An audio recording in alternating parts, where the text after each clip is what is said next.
सन 1924 में Philips, Osram और general electric जैसी मशहूर और जाइंट कंपनीज को एक मसला दरपेश था। वो लाइट बल्ब्स बनाते थे, लेकिन उस जमाने में बल्ब्स की उम्रें बहुत लंबी हुआ करती थी और मार्केट में मिलने वाला एक आम लाइट बल्ब भी औसतन 2500 घंटे तक चलता था। यानी अगर एक बार बल्ब खरीद लिया जाता तो सालों तक नया बल्ब खरीदने की नौबत ही नहीं आती थी।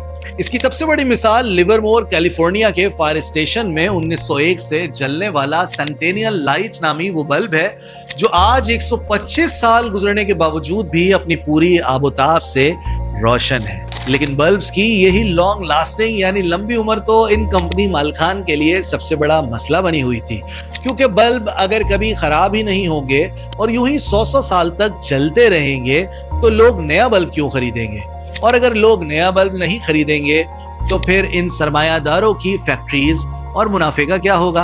लिहाजा ये तमाम सरमायादार, जो कि हकीकतन एक दूसरे के कारोबारी हरीफ थे, लेकिन बल्ब्स की अनगिनत फरोख्त और मुनाफे में इजाफे के लिए स्विट्जरलैंड के शहर जेनेवा में एक खुफिया गठजोड़ के लिए जमा हो गए। सनती तारीख की इस मुनज़्ज़म और बदतरीन साजिश को रचाने के लिए इन सब ने आपस में एक मुआहिदा तय किया, जिसका नाम था फीबस कार्टेल। इस मुआहिदे के तहत प्लान ऑब्सोलेसेंस तकनीक का इस्तेमाल किया गया और एक दिलचस्प हिकमत अमली तय की गई, यानी कुछ भी करके बल्ब की उम्र को इस तरह से कम रखना है कि कुछ घंटे चलने के बाद ये लाजमन फ्यूज हो जाए, ताकि बल्ब्स की बार बार लगातार सेल जारी रहे।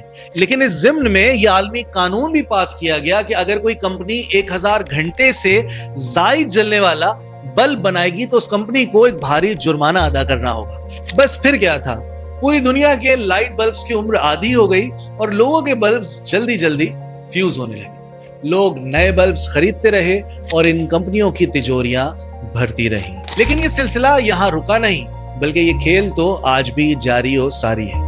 हमारे प्रिंटर्स का एक मखसूस तादाद में पेजेस प्रिंट करने के बाद अचानक खराब हो जाना, हमारे स्मार्टफोन्स का न्यू अपडेट आने के बाद अचानक सुस्त हो जाना, कैमरे का रिजल्ट कम हो जाना या फोन की बैटरीज का स्लो हो जाना या डेड हो जाना महज इत्तेफाक नहीं, बल्कि प्लान ऑब्सोलेसेंस का मक्कार जाल है। मैं हूं मंसूर सलीम और आप देख रहे हैं मंसूर फाइल्स।